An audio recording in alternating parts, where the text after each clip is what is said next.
this is an iHeart podcast. Guaranteed human.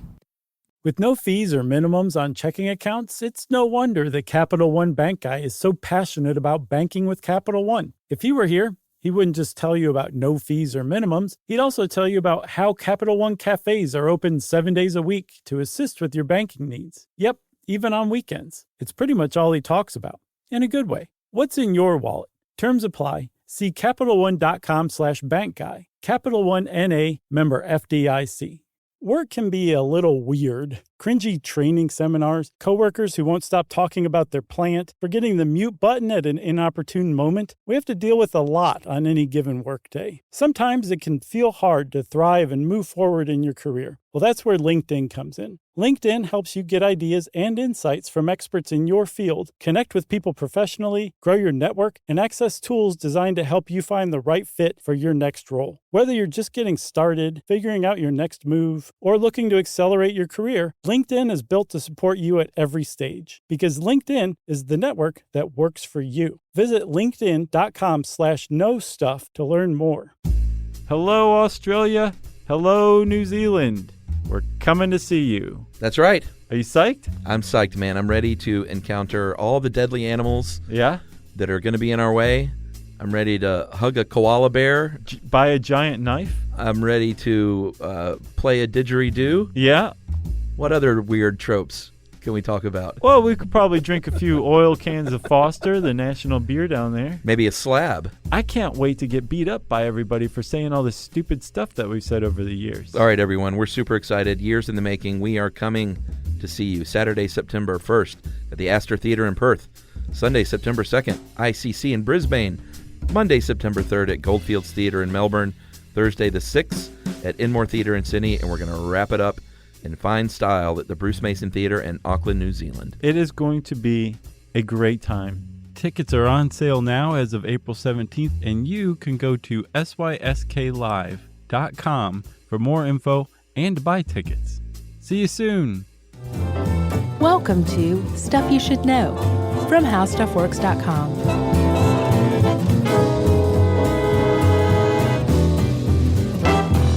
Hey, and welcome to the podcast. I'm Josh Clark. There's Charles W. Chuck Bryant. There's Jerry. Guess what Jerry's doing? She's eating her lunch, which is what she always does. So that makes this Stuff You Should Know. Just back from the road, big grueling two-city tour. It was kind of grueling because I get really, really nervous before DC shows in particular. Yeah, so thank you to Boston, Massachusetts, the Commonwealth. Making it nice and easy and relaxing. The Commonwealth and the District. We didn't go to a state. No, we didn't, did we? Yeah. You know, those poor schmoes in D.C. they don't even have representation. Yeah, but they can buy weed. Really? I didn't know that. I don't know if they have shops, but I know that D.C. is one of the places that supposedly voted it in. Huh. But it usually takes years after to roll that out. Sure. Roll that up. It's a big thing. I read a really, really interesting article. I think it was in the New Yorker years back when right after Washington and Oregon passed. So they were the first to pass recreational, right? Yeah.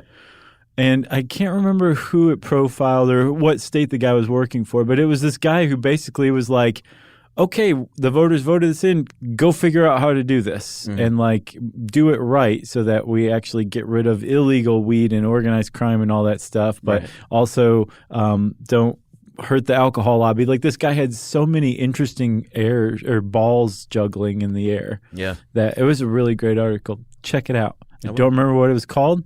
I'm pretty sure it was the New Yorker. No recollection of the year. Go. Wait. I just left. So we're talking today not about weed or the New Yorker or anything like that, even Jerry's lunch. Chuck, we're talking about Ferraris.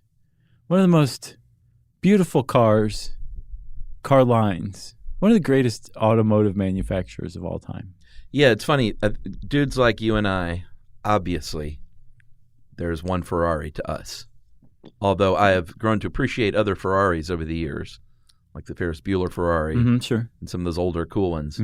But for guys like us, the Magnum PI Ferrari is the Ferrari to end all Ferraris. What is that, like the 330S, I think? I don't even remember. I call it the Magnum. Sure. That's all you need to call it. One of the greatest looking cars in the history of cars. And I'm not even a sports car guy. Right. No, I'm not either. But that is probably the greatest car ever made. It's dope. Yeah. So Magnum could rock that thing. And if you watch him get in and out of it, It's pretty funny. just that alone is like, wow, that's a really well-made car. Well, yeah, and you're also like, it's Tom Selleck 9 feet tall? Yeah, he kind of is. And are his shorts that small? But that Ferrari that I think it's a 330. Yes, it was. Yes, his shorts were very small. Remember that? A lot of thigh on that show. It was like a clown car, basically, when he'd get out of it. Yeah. You know? Higgins would come after and wreck. Man, what a show. But that's not the Ferrari that we're talking about today. No. And I want to say, so there's some numbers that are in here. I went and looked up the real numbers. These are way, way, way low. What, as far as value of the car?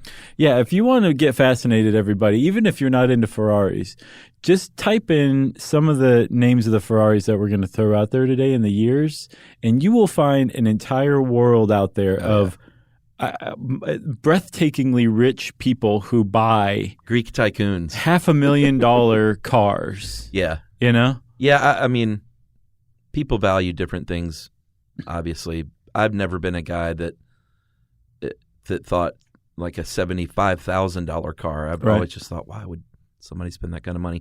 But some people, they love their cars. So sure, yeah. That's their jam, That's kind of what this episode's for. It's a car episode from two guys who are not car guys. So dig in and prepare to be outraged. Yeah. Moment after moment. I've got my kind of SUV that my brother thinks is a minivan. Mm-hmm.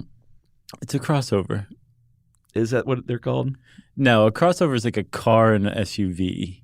Yours is a minivan and an SUV crossover. Yeah, I drive a Honda Pilot now, Yeah. everybody. And the Pilot underwent a change from looking like a 4Runner type of SUV Mm-hmm. a couple of years ago, I think. Then they kind of shrunk it and squatted it to where it sort of looks like their minivan. Put a clown nose on the front? I tried to get a minivan. I tried to get the Honda Odyssey, and Emily was like, no, we're not getting a minivan. Well, I saw it just yesterday, and I can tell you it's a fine-looking car. I appreciate it. Yeah, and you look totally normal driving it. First time I've ever had leather seats under my butt That is so nice. here at 47 years old. And you're just like, fart. What? That's how you fart in a leather seat.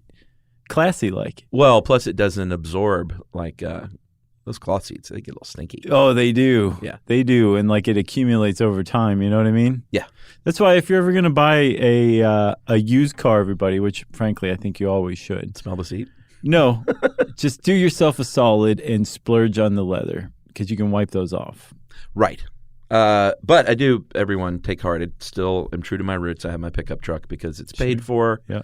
And I still use it for hauling Nice. garbage. That's nice. That's my side job. Is it? I didn't know that. Yeah. That's cool. Good to haul know. trash. Good to know. Do you have a card? No, you just flag me down. I just drive around yelling out the window. That's a good idea. You don't need a card. Why waste money on those? Exactly. So we're talking Ferraris today, and we're talking specifically a 2-year period in the 1970s when not one, but 2 Ferraris made the news for being buried. Kind of nuts. Yeah. If you want to terrify, horrify a Ferrari enthusiast, talk about burying their favorite car. Yeah. Especially how they did it the second way. All right. Should we start out with the first one? Yes. All right. 1977, spring in Beverly Hills. Very lovely, I imagine. Yeah. You know? I mean, it's always lovely out there. In Beverly Hills. Yeah. That's the slogan they put on the T-shirts. That's right. There was a socialite named, and she was married to, well, the story's a little convoluted, but she was the widow of a Texas oil tycoon named Ike West. Mm-hmm. And this is the bare bones beginning. She was married to this guy. He died. And she had a car that she loved, a Ferrari America. 330 America, 1964. And her wish was to be buried in this thing. Right. And we'll go ahead and leap to the end and say that did happen. And now we'll fill it in with all the exciting details. Yeah. So this lady, Sandra West, she actually was born and raised in Beverly Hills. That's right. Her parents owned a clothing store. And so she was like middle class. But she was a looker, and she started dating like hunky stars, like Elvis. Yeah, she was hot to trot. And Sinatra. I think that's actually fair to say. She was a fun-loving person, but also a very lonely person, as we will see. So she starts dating around, and she ends up dating a guy named Saul West. Yeah, a little weird how this all happened. So Saul West was a Texas oil tycoon, and he was actually well, he was in a way, but he was actually the younger brother of Ike West. Mm-hmm. So Sandra West, when she meets Saul, she doesn't know that Ike West exists, and she's not super happy with Saul. Apparently, he ran around on her and everything. Yeah, not a good guy. And she was like, "Wait a minute, you have a brother." And he's an older brother. And we all know what that means. And he's the true heir to the family fortune. Where is he, do you say? And Saul was like, oh, he's just a washed-up loser. He loves drugs and drinking, and the parents, they're sick of him. So they sent him down to Mexico to live with his bodyguard. Yeah, that's where you go to clean up. That's another episode right there. We need really to go. is. I looked into Ike West. There's not a lot about him online. Yeah, I wonder, I mean, is it disparaging to say that she was a gold digger? No. Yes, it is. She undertook and carried out a project successfully. Which is marry a rich guy? Right, but here's the thing. Like, she could have married Saul West. He was rich. It's not like he didn't have access to the family fortune. He was the one of the, I think, two brothers who was in the good graces of the family. Yeah, so it's not like he didn't have an allowance. Right. She apparently wasn't really happy with Saul West. So she went after Ike West, and it wasn't like just, picking the lowest hanging fruit. Like, she had to work for this, and she did. She, took this dude who was down and out in Mexico, living with his bodyguard. Not down and out in Beverly Hills. No. That was Nick Nolte. Yes, because his family kicked him out of the U.S. to go live in Mexico and just basically do whatever you're going to do. God knows what this guy did in Mexico. Yeah, but she went down there, like you said, cleaned him up, I guess got him off drugs. And he must have thought, this is great. This lady came all the way down here. My brother's girlfriend came all the way down here right, to take care of me. I think she likes me. Well, she definitely did. And he turned over a new leaf. He said, you know what, I'm going to come back to the United States, and I want to take the reins of this company that is rightfully mine. And this is my wife, or my wife-to-be. I'm going to ask her to marry me. And they got married. Yeah. So she cleans the dude up. They get married, and then first thing is she's like, okay, now we're moving to Beverly Hills. And I want a Ferrari. And he bought her a Ferrari. He bought her that 1964 Ferrari America 330. Good-looking car. And I looked, and it was the Ferrari 330 SN, what, Chuck? 5055. And I was like, what is SN? I can't see. Serial number? Yes. Yeah. So I looked, there are so few of those made, Ferraris, like these vintage Ferraris, that they'll actually put the serial number after it. Yeah. And the serial number is usually a very small number. It's not like one of these ones that they ran out of numbers, so they started using letters. It's like 4 or 5 numbers usually, right? Yeah, like my Honda Pilot, when they gave it to me, they were like, here's your Honda Pilot serial number. Right. 809/AJ2912. You just checked your watch in the middle of it? Yeah, I was like, that's the one I want. So they will actually, if you look, they'll add the serial number after the name of this specific car is what they're talking about. And they can do that because this particular Ferrari America, the 1964 that she had, was one of just 50 ever made. So it was a hot car right out of the gate. Yeah. All right, so they're in Beverly Hills. He has health problems because he had that history of abusing his body. He had some rapid weight fluctuations, which is never great for your health. And he ended up dying in Las Vegas at the Flamingo Hotel. What a way to go. In 1968, under what is labeled here as mysterious circumstances. That's all it's labeled anywhere. I can't find anything out about it. I wonder how many people have died at the Flamingo Hotel under mysterious circumstances over the years. Whose family successfully covered it up, so that's a couple of schmoes like us years and years later, 40, 50 years later, can't find out what happened. Right. So how long were they married? Do you know what year they got married? So I believe in 1964. Okay. So they were married a short 4 years. Yeah.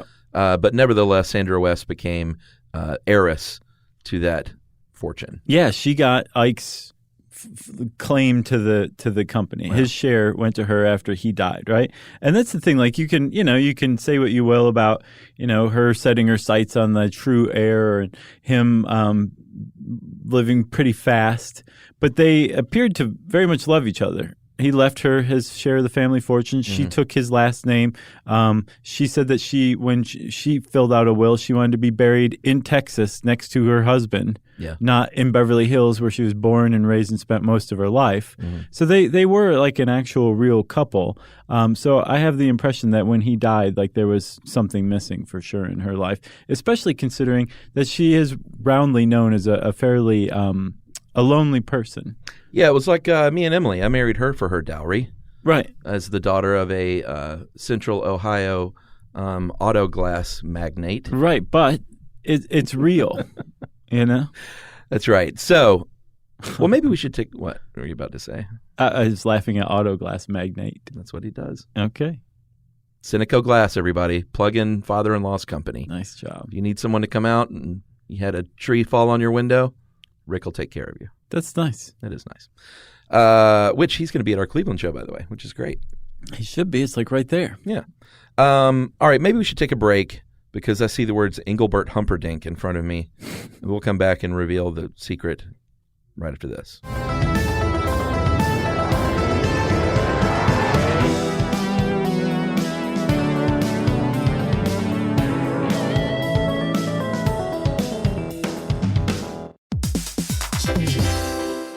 Hey everybody, we're here to talk to you about Wayfair, who believes that spaces should be functional, they should be comfortable, they should be well designed, and they can be well designed by you with their help. Your updated space should feel more comfortable, inviting, and practical for everyday use. And we're talking about outdoor seating. We're talking about grills. We're talking about major appliances. If you need storage solutions, Wayfair can help you out. Patio lighting, rugs, decor. It is your one-stop shop for home. Yeah, I mean, it's getting nice out, so it's time to think about living outdoors for the next few months. And Wayfair knows that outdoor furniture, it's heavy, it's intimidating to assemble. So Wayfair has stepped in and said, we're going to handle the hard part so you don't have to. That's right. You can shop Wayfair Verified, your shortcut to the good stuff. And that means their team of product specialists are going to vet everything by hand using a 10-point inspection, testing things like, quality materials, functionality, and features, and even how long it takes to build that piece of furniture. And the overall experience save time, reduce hassle, and improved convenience. Patio season is here, and these deals won't last. So head to wayfair.com right now to get your outdoor space ready for way less. That's WAYFAIR.com.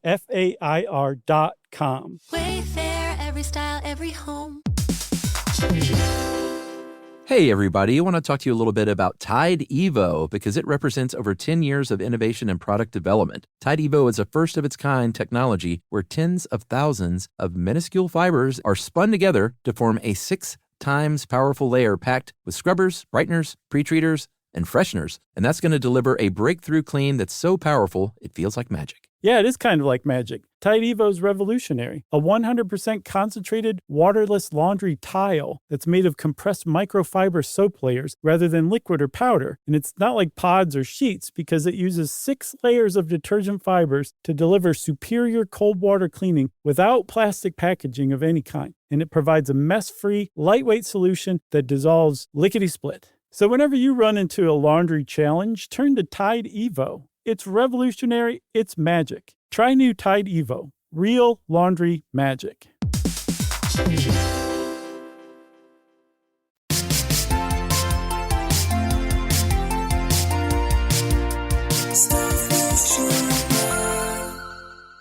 What's secret? Well, she dated Engelbert Humperdinck. Okay. Yeah, after Ike West died, right? She basically made the scene. She became a Hollywood socialite. Yes, and I went to see him in concert when I was a little kid. Oh, really? Yeah, it was one of those, like, I always say my first concert was Cheap Trick because that was the first one that I paid to go see. But my parents, as much as they didn't like music, they weirdly took me to see Kenny Rogers, Engelbert Humperdinck, and I think Bobby Goldsboro. Nice. Those are the 3 shows that I have some faint recollection of being in the building for. Those are some good early shows. And my mom saw Elvis. I didn't go, but yeah, I think you told me that one. On that very last tour. Yeah. I think that was in the Graceland episode. Probably so.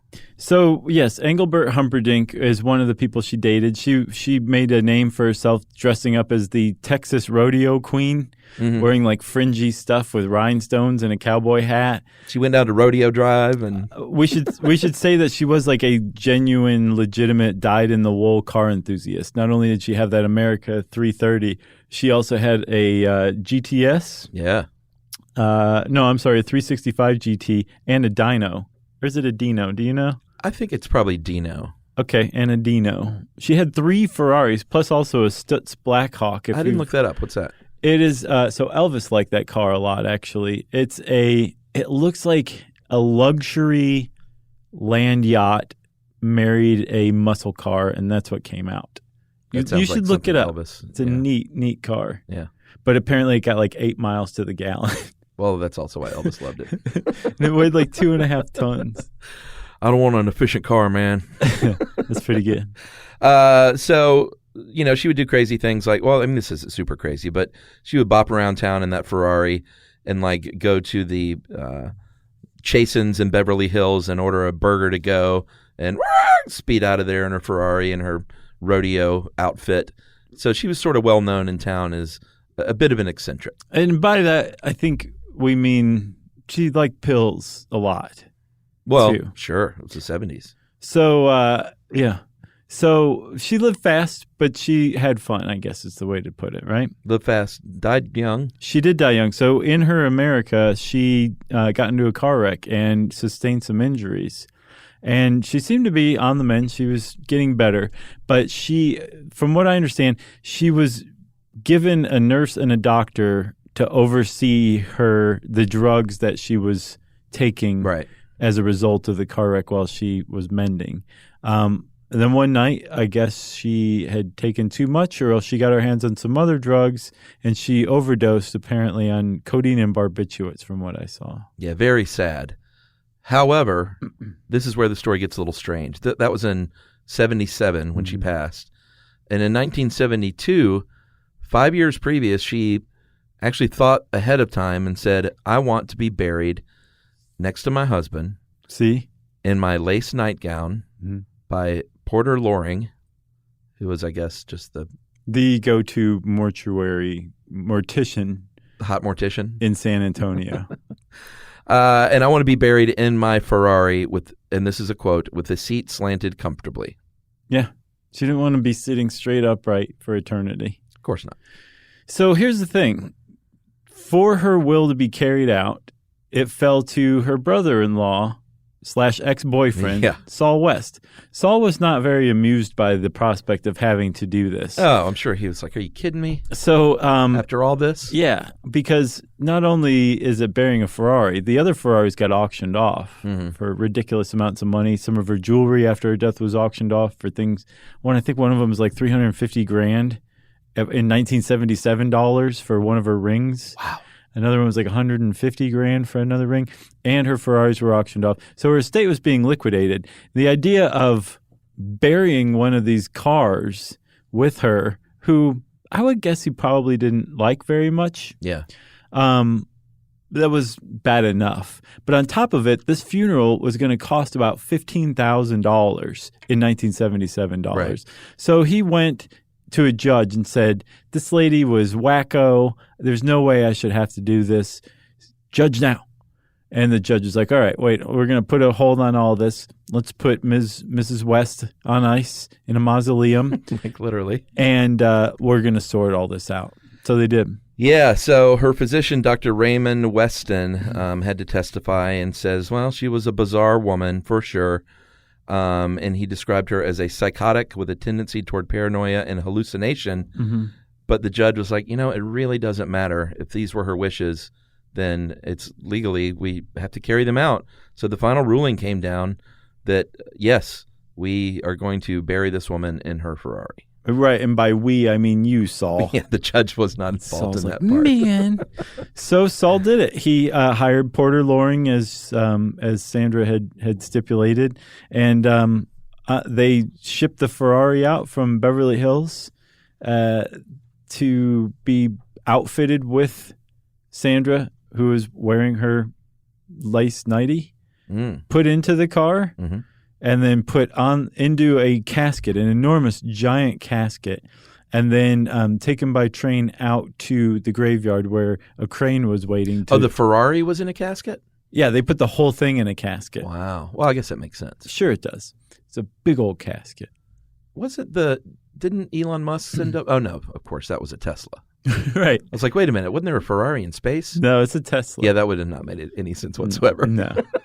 And it makes you wonder, like, who really is Starman? Which of his enemies was unlucky enough to be shot alive into space to die out there while the whole world was watching, you know? In that suit. Because he's got a touch of supervillain to him. Oh, you think? Yeah, we're just all very fortunate that he's not 100% supervillain because Right. we'd be in big trouble if he was. He keeps it all in check. Sure. So the story, very sadly, sort of ended. Although she got her wish, she didn't have a lot of friends. Like apparently, the people that attended her funeral were her attorneys and nurses and doctors and stuff like that. Mm-hmm. So it was sort of a sad ending to this lady's wacky life to be buried in a 19-foot long, 10-foot wide, 9-foot deep grave Right. in her Ferrari. Right, which they filled with cement around so nobody could try Sure. to get the Ferrari out. Or that nightgown. But she got her wish. Her wish came true. Yeah, so happy ending? Sure. Sad ending. Happy. And apparently now it is still visited by people. Where is it? San Antonio? Mm-hmm. People go by and see where this Ferrari is buried. Yes. You went to San Antonio. Did you go by there? I didn't. And I knew about this, but I didn't realize she was in San Antonio. We would have totally gone. That sounds like something that you guys would put on your list. Totally.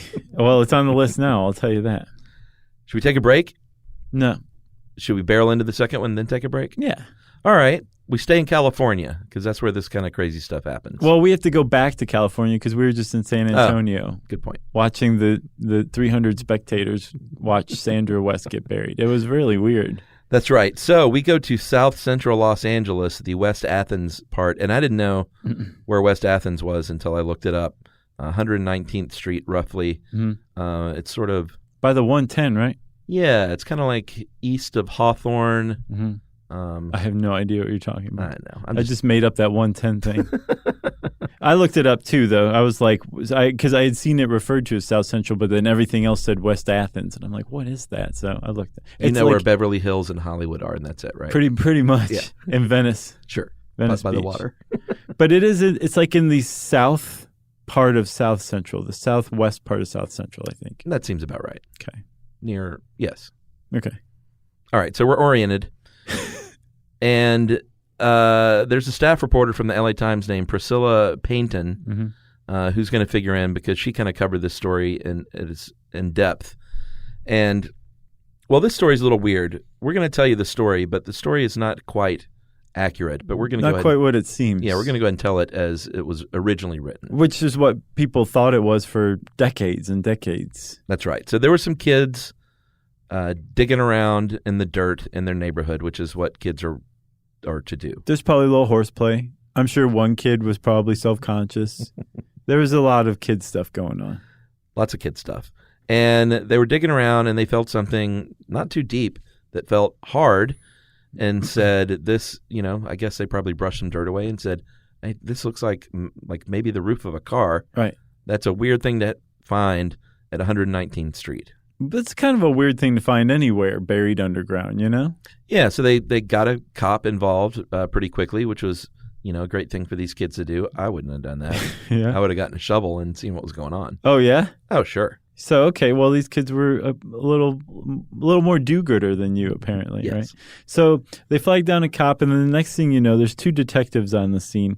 Detective Joe Sabas and Detective Dennis Carroll, who would become forever known around his precinct as Lenny Carroll because Priscilla Painting called him that accidentally. She put down that was his name in the story. Oh, if only Joe had become Carl. Yeah, Carl and Lenny. That would have been so wonderful. So Dennis Carroll and Joe Sabas were working this thing when Priscilla Painton comes out, and she's watching this whole thing going down. And this is what she's seeing. She sees all of a sudden now there's a earth mover. Mm-hmm.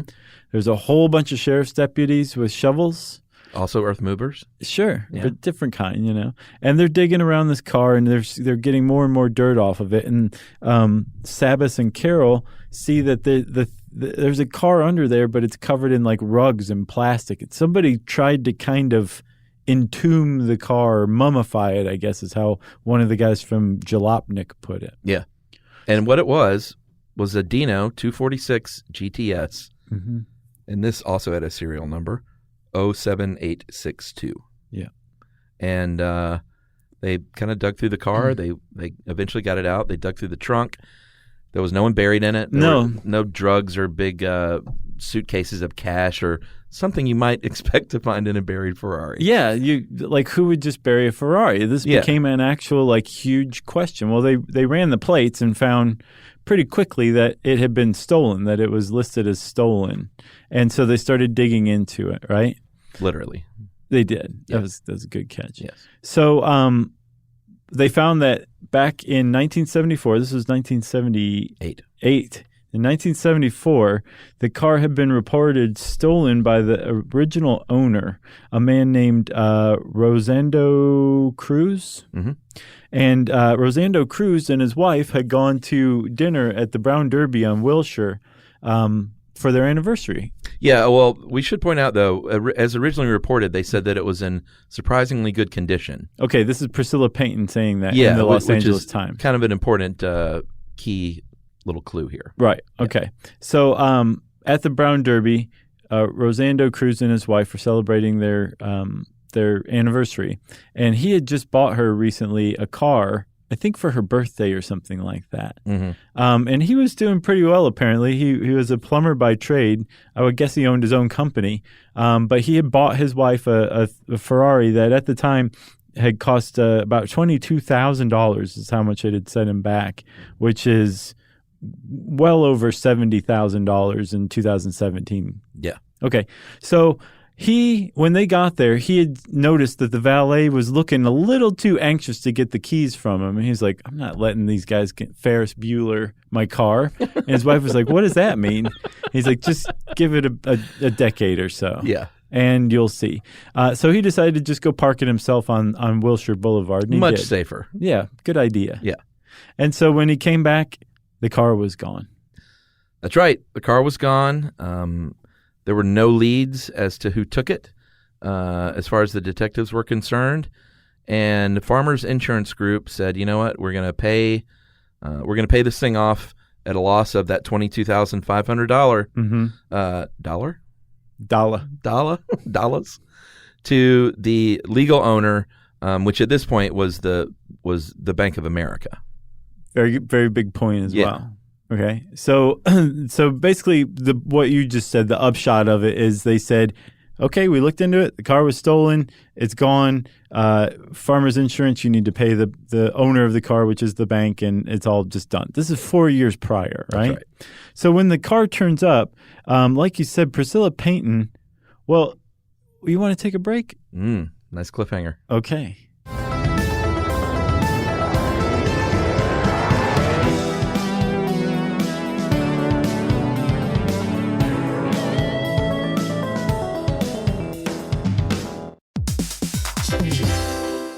Hey, everybody. I want to talk to you a little bit about Tide Evo because it represents over 10 years of innovation and product development. Tide Evo is a first-of-its-kind technology where tens of thousands of minuscule fibers are spun together to form a 6 times powerful layer packed with scrubbers, brighteners, pre-treaters, and fresheners. And that's going to deliver a breakthrough clean that's so powerful, it feels like magic. Yeah, it is kind of like magic. Tide Evo is revolutionary. A 100% concentrated, waterless laundry tile that's made of compressed microfiber soap layers rather than liquid or powder. And it's not like pods or sheets because it uses 6 layers of detergent fibers to deliver superior cold water cleaning without plastic packaging of any kind. And it provides a mess-free, lightweight solution that dissolves lickety-split. So whenever you run into a laundry challenge, turn to Tide Evo. It's revolutionary. It's magic. Try new Tide Evo. Real laundry magic.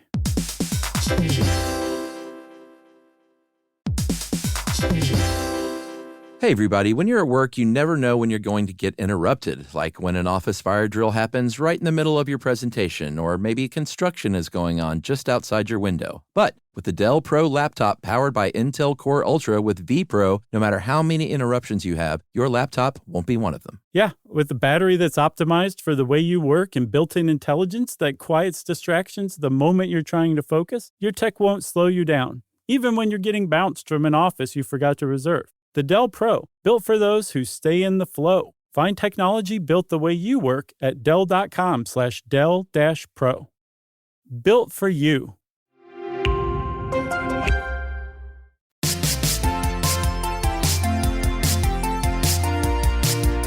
Stuff I took nice cliffhanger as a yes. You meant yes, right? Yes. Okay, good. Well, we're back. So, like you said, Priscilla Payton had said the car seemed in surprisingly good condition. She painted a good picture. She did, but an incorrect picture. That's right. So basically, she set off this huge frenzy among Ferrari enthusiasts. A 1974 Dino had been discovered underground. Yeah. Had been written off by an insurance company and was in surprisingly good condition. That meant that they could probably get a pretty good deal on it, and everybody wanted it, and everybody started lighting up the switchboard at Farmers Insurance. Yeah, and I get the idea that not only could they get this Ferrari and do whatever little restoration it needed, but there's also just the story behind it made it kind of a cool thing. Like, this was the car buried in South Central Los Angeles. Yeah, and I mean, look at it now. This made national news. Oh, yeah. It also, Sandra West's burial made national news, and that had just been several months before. Yeah. So the two were compared. It was buried Ferrari fever in the U.S. in the late 70s. How close that was. Very close. Interesting. I mean, different years, but she was buried in May, and this happened, I think, in like the following year, like less than a year later. Okay.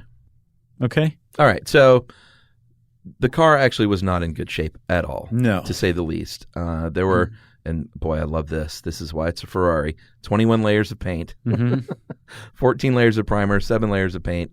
It was in bad shape. The paint was freckled. Had white spots all over it. Yeah. Rust, of course. You can't bury a Ferrari and cover it with rugs. Right. And expect it to, that'll take care of it. So rust had eaten through it, through the body. The leather interior was in bad shape. What did the thieves do with some towels? So they were smart enough to stuff towels into the intake to keep dirt and worms and stuff from getting into the engine. Oh, but they neglected to do that in the exhaust pipe. They had put some towels in between the window cracks. Uh-huh.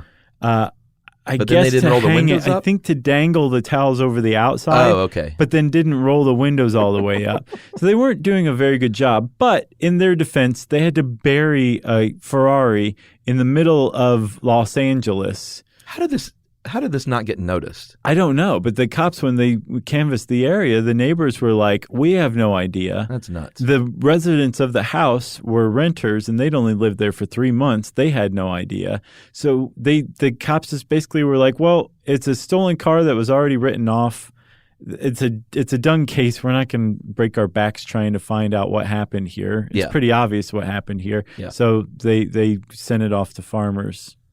That's right. In very bad shape. I mean, even pulling this thing out of the dirt, obviously, the engine compartment got crushed, all scratched up and gouged. The windshield was smashed, which Rick Cinnabogan at Cineco Glass could have taken care of.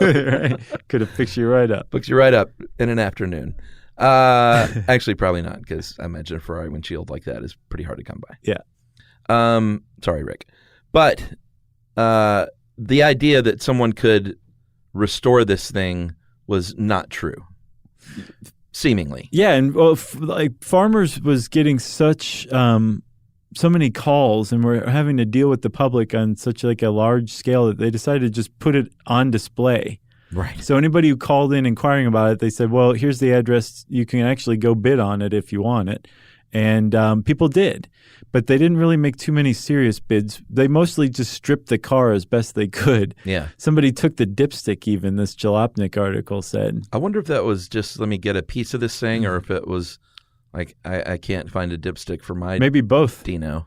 Or eBay doesn't exist yet, but it will someday. I'm going to sell this thing for $1 million, you know? Yeah, so this was a couple of weeks on display in Pasadena, where, as this article says, everything that was not bolted down was kind of nicked from it. I can't believe they just didn't have security or something. Yeah, I guess they weren't doing a very good job. I mean, it was a junked Ferrari, so. But still, I mean, they were taking bids on it. It wasn't like, come take what you want sale. It's not like a starving artist sale at a hotel conference room or something, All right, so the long and short of it is, in the end, they did take some bids after it had been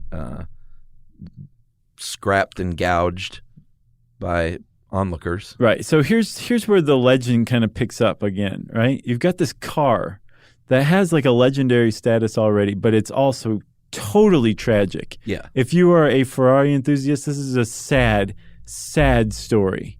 But it's purchased by somebody, some unknown person, actually like a mechanic, I think, who owned his own garage. Yeah, in Burbank. Tried to start it, and like for some time there were some dispatches coming out of this restoration project because the public apparently knew that this guy had actually gotten it to start, but then the engine just collapsed. Yeah, and it didn't look very good, right? Yeah, and what did he pay? Like between $5,000 and $9,000. Yeah, it's a pretty good deal, but it was in pretty bad shape, yeah. Right?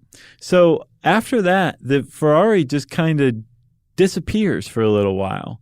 And then somehow the Ferrari enthusiast public could confirm that the thing had been resurrected. Mm-hmm. It had been licensed. It had been restored to its former beauty. They had a new plate called Dug Up. So great. Right? Yeah. But then it just is gone. It's not listed on any of the Ferrari registries or the dyno registries or anything like that. It's just... they know it's out there, but they don't know where it is. It just becomes like this phantom, which makes it even cooler. Yeah. And that's where the story ended. Originally, there were a couple of Jalopnik articles. And it's a good website. It really is. It's a great website. And there was one Jalopnik writer in particular who was like, that was a pretty good article, but I want to know more about it. His name was Mike Spinelli. And he did a follow-up. He dug in even further to this legend. He wanted to find that Ferrari, and he actually ultimately was successful. But what he turned up, Chuck, was an even bigger twist to this story than digging up a Ferrari in the middle of South Central Los Angeles. That's right. He ultimately found Dennis Carroll, that one of the original lead detectives, Lenny and Carl. He was Carl. And he learned the true story, which was kids did not find this thing playing in the dirt. That didn't happen at all. It was actually discovered because of a tip from a CI. Right? And if you've seen The Wire, you know what that stands for. It's a confidential informant. He was a heroin addict, and when I say he, I assume it was a guy for some reason. Yeah, it could go either way. Yeah, I just hear confidential informant, heroin addict, and I think, dude. Mm-hmm. Not fair, ladies. I'm sorry. Right, yeah. Don't leave us out of that circle. So he and his partner had made Lenny had made up that story about the kids finding it. I guess because it was a police matter. It was a confidential informant. Right. So they had to cook up this fake story. I don't know if they had to, but they chose to. They wanted to sniff Peyton off the case. That's right. So they just protected their source and said it was kids playing. And that became how this car was found for decades. That was the story. Anyone you heard that story from, mm-hmm. unless you were probably the wife of Joe Sabas or the wife of Dennis Carroll, yeah. They would start with some kids were playing in a yard and found this car. Totally made up, right? So that's twist number one that they found. Twist number two is actually the fact that this was all a setup job to begin with. Yeah. By the owner. Did we say he was a plumber? Yes. Yeah, the plumber basically, I mean, what, could he not afford it? So he decided to have it professionally stolen to get an insurance claim? Yeah, that's my impression. That's what he did. We don't know the reason behind it, though. I think my interpretation, and it's up for interpretation, because he was never charged with this crime. Oh, really? Yeah. Okay. It was written off as a loss, right? Right. Which we all pay for, let's be honest. Right. This is the Josh Clark interpretation of this crime. Okay. Rosando Cruz very much loved his mm-hmm. wife. So he bought her a Ferrari that he couldn't afford. Mm-hmm. But did I say he very much loved his wife? Yes. He didn't want to tell her that he needed the Ferrari back. He arranged for it to be stolen and maybe make some money on the side as well. And then he could pretend to be mad that the Ferrari was stolen and all of his problems would be solved. Right, which is why he cooked up the story about being wary of the valet parkers. So this is why I need to park it on Wilshire. Mm-hmm. And that's where it was prearranged to be taken. And he kind of thought like, oh, you're going to like strip it for parts and then drive it into a ravine. Yes. Which makes sense in a weird way. Right. Then you could fence the parts so you got some extra money, mm-hmm. and then he would pay them out of the insurance claim. That's not how it went down. He didn't say bury this thing in South Central LA. Right, without stripping it of basically any parts. I think they took the Ferrari logo off of the back of the car. Oh, sure. But everything else points to the idea that the became thieves a were going necklace. to. Yeah, it did. Mike D's first necklace, Uh-huh. right? But all of the way that the car was buried points to the idea that the thieves were going to come back for it someday. Right. There was an attempt to preserve it. Let me throw some rugs on this. And not only are we getting paid for stealing the Ferrari, but we're going to dig it up and drive it out of that hole one day. Yeah. Wow. Because it's got all-wheel drive, probably. That's pretty amazing. So, from what I understand, Rosendo Cruz was never charged with this crime, even though the cops knew. Good for him. I guess. Yeah. But and that was just my interpretation. I don't mean to cast any shade on him, but just from my research, if that's not the case, my apologies. But that is what it looks like to me. Here's the thing: he didn't get the check. The Bank of America got the check. Well, yeah. So if that was the point, he didn't think it through very well. Well, but he was out from under those payments at least. Right. That's why I think he did it. You didn't have to pay that, like $700 a month? I can't imagine, though. I mean, think about it. Just think about buying an $80,000 car. Yeah. That's a lot of dough. That's a lot of dough. It's a lot, Chuck. But now that car would be worth about $300,000. Well, it's still around though, right? Yes, it is. Sorry. There's still more to the story. Yeah, a guy named Brad Howard actually owns this car that was buried and trashed underground, which is a pretty amazing end to this story, is that this thing is actually restored to its former glory and still owned by a guy. Yeah, and the guy Mike Spinelli makes this point that when the Ferrari was found, it was in pretty bad shape, despite what Priscilla Payton said in the article. Yeah. But it could have been in way, way, way worse shape. And the reason why it wasn't in worse shape than it was because those years, between 1976, 1977, and most of 1978, there was a huge drought in Southern California. Oh, yeah. The same drought that actually created skateboarding because nobody could fill up their pools, so skaters started skating the Z-Town, Dogtown Z-Boys. Yeah, there you go. They started skateboarding because of this drought. That same drought preserved this car a little bit underground, more than it would have been had it rained a lot. Right. And that's the end of that chapter. Paul Harvey style. So you got anything else? No, I mean, I wonder if this has happened again. Maybe we'll do a whole suite on buried cars. I would love to know that. Yeah, if you know that especially if somebody buried another Ferrari, let us know. We'll add it and make it a hat trick. Please. In the meantime, you can go look up buried Ferraris all over the internet and on Jalopnik in particular, who did a great job of digging this story up. That was unintentional. And since I said it was unintentional, it's time for listener mail. I'm going to call this Another Teacher Writes In. We always like to feature teachers in their classes. Hey guys, long-time listener, first-time writer. Just listened to How the Sun Works episode again and wanted to thank you for selecting it as a Stuff You Should Know Select. Did you do that? I did. Oh, why'd you do that to us? I don't know. I just thought it should be out there again because it's legendarily one of our most troublesome shows. Yes, it is. She said it brought back awesome memories, though. How the Sun Works was my very first episode that I listened to, and it's the one that made me decide to continue listening. How about that? To give you a second chance. And she's like, are these guys for real? I think it was your disclaimer that you were not professionals, wanted corrections, and that your continuing remarks for that were badly screwing this up. And it made me want to keep listening. For the record, I thought you were charming, relatable, and delightfully human, and wanted to hear more. Every time I listen to the show and hear you mention the Awful Sun podcast, I want to write in and tell you that that's the one that actually started my 8-year and counting love affair. Wowee. How about that? That's something. Like many others who've been listening, your show has become very special to me, not only because it's helped me through many long car trips and intensive home projects, but because I've listened through some very formative years of my life. I started listening as a teenager, and I feel like y'all are friends who have been with me through high school, college, and my early married years. What? And now I am a teacher. What? I teach 7th and 8th grade math, science, language arts, and social studies, and I feel like I'm constantly telling my students facts and tidbits that I learned that week from your show. And now I am middle-aged. And now I'm retired. Now I'm dead. Seriously, it never fails, guys. Thanks again for all you do. Looking forward to many more years to come. That is from Hannah Barton, and Ms. Barton or Mrs. I don't know which. It's probably Ms. Barton's class, right? Yeah, Miss Barton and your class. Hello. Thank you for listening. Ahoy! Thank you for giving us a second chance after that being your first episode. Yeah, that was a great email, Ms. Barton. Thank you very much for writing it. Good luck to you and your class. It's going to be a great year next year. That's right. If you want to tell us about your class, we love hearing from teachers like Chuck said. You can tweet to us at SYSK Podcasts. I'm at Josh Clark. Chuck's at Movie Crush on Twitter too. You can get to him there. You can also get to him on Facebook at facebook.com/Charles W. Chuck Bryant or /Stuff You Should Know. Send us all an email to stuffpodcast@howstuffworks.com.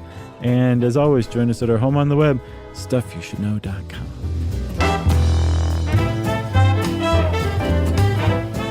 For more on this and thousands of other topics, visit howstuffworks.com.